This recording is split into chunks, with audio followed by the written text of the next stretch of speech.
main event review, and this is my Saturday night's main event review, and I would say, if you look at it wrestling wise, this was probably the best Saturday night's main event after its return. Top to down, like every match delivered in its own way. I don't think there was a match that disappointed anyone. It clearly there wasn't.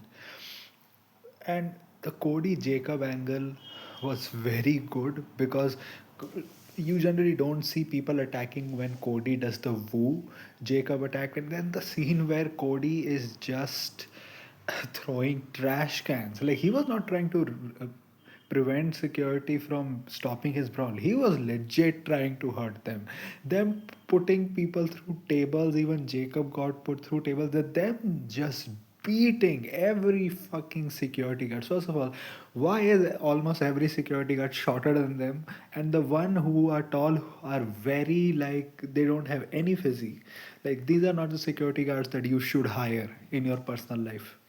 Then after that, and also then Drew attacking them out of nowhere, him looking really strong, that now you have all the aspects that a champion should have. Like Drew is like a chicken shit heel, but he also has an intimidating physical appearance, so he can beat your ass. And at the same time, he is a sneaky heel also. So all three aspects have been uh, shown. We didn't really see him like proper like strong, because the way he won, like he escaped through the door.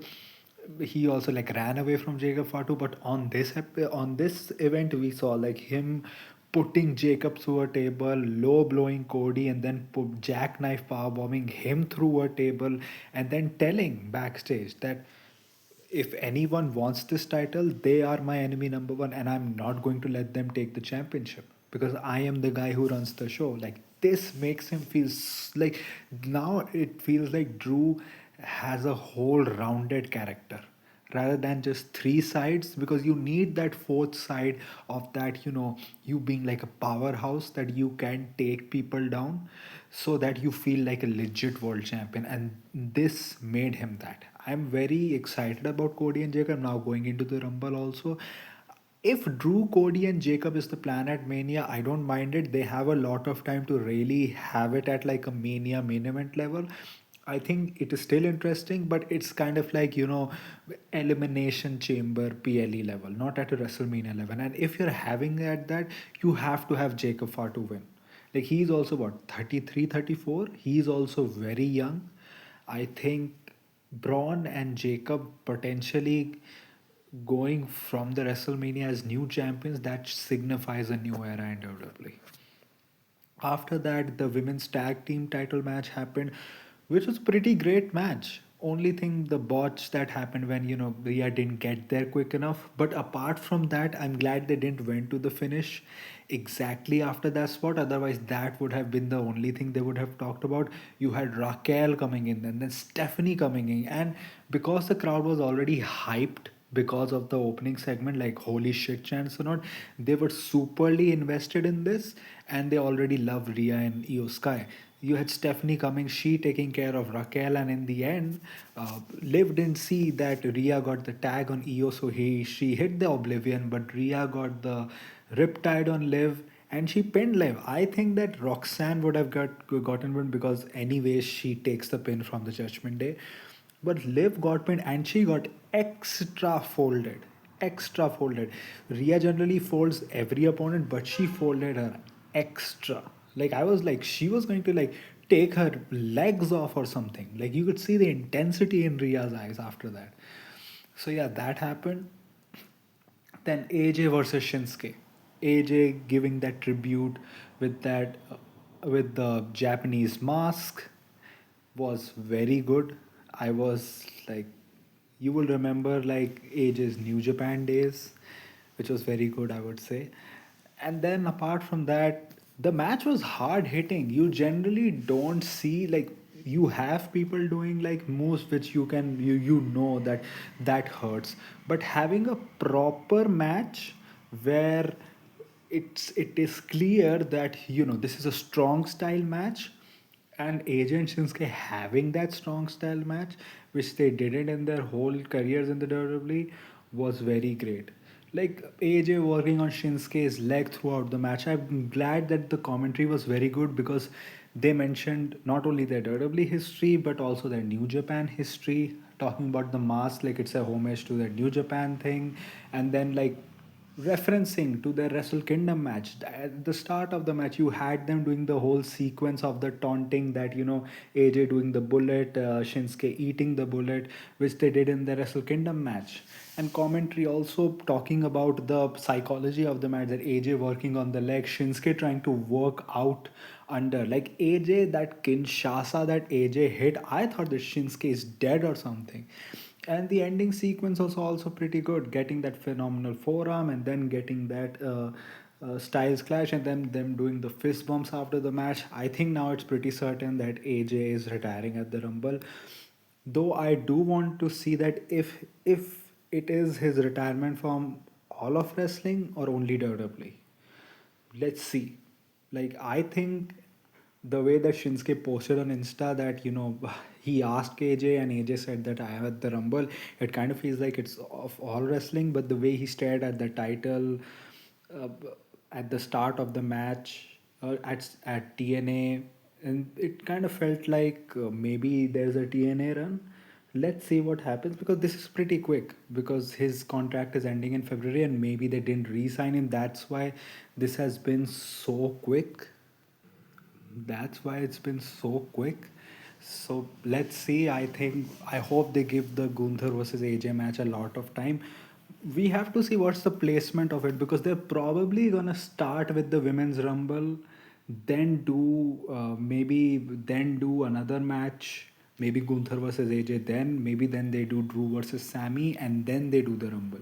But I don't think they'll do Drew versus Sammy just before the rumble because that will get the crowd very deflated because he's their boy. So let's see what happens. I just that hope whatever happens, he gets the time that he deserves and he puts on a 5-star classic before retiring. Then the last match, Fatal 4-Way. Crowd was crazy for Sammy, they were crazy for Randy. I'm glad Sammy got his moment before the Montreal crowd because last time he lost to Roman Reigns. Like, and also I'm glad that they had Trick Williams being the MVP of the match. He was doing everything. Like at the start of the match, he went out of the ring because crowd was going crazy chanting "Ole Ole" for Sami Zayn.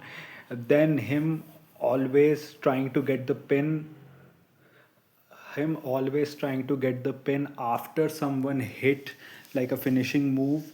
And also it was not like he was just sneaky, he was also like beating people up. Like he was like in the whole match, I don't think Sammy ever dominated Trick Williams. I think the only guy that dominated Trick Williams was to an extent Damian Priest, but mostly Randy Orton with his uh, what do you call suplexes on the announce table.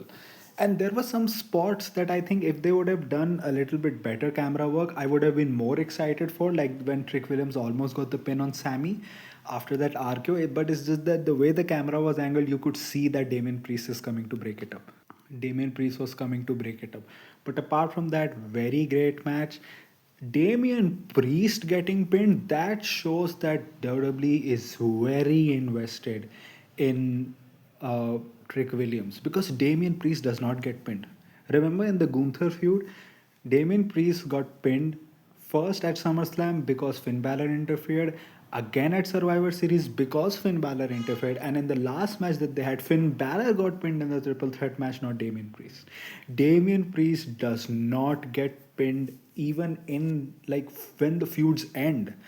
And even in like multi-man matches, I have not seen Damien Priest get pinned. Like remember the US title with what Fatal 4-Way, Jacob, Drew, Damien, and LA Knight. Like Drew and Damien went through like tables or something, and Jacob pinned LA Knight due to JC Mateo debuting. Like he does not get pinned, and when this happens, you have Sami Zayn winning, like pinning Damien Priest off of a Helluva kick, where like Damien like got the better of Trick, but he was in the corner.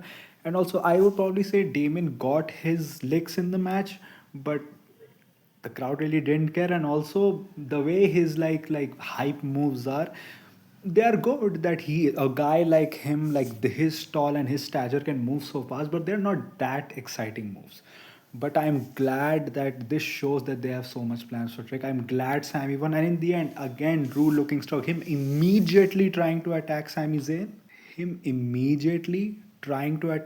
Zayn, but Sami Zayn getting the better of him and throwing him out of the ring, and then celebrating him getting all the pyro also. So like this show made Drew look like a killer essentially, and I'm very much excited about Cody versus Jacob.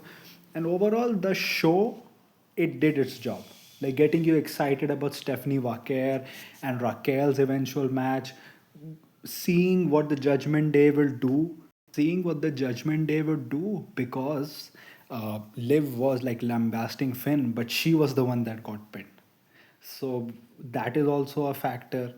Now, so like Cody versus Jacob, like getting excited about the Rumble, Drew versus Sammy, getting excited about how they would do, and Randy, the end visual that Randy almost got there. Like now, it will be like how much desperate Randy would be going into the Rumble, because now Cody Jacob is there and Randy is like, I almost broke up the pin.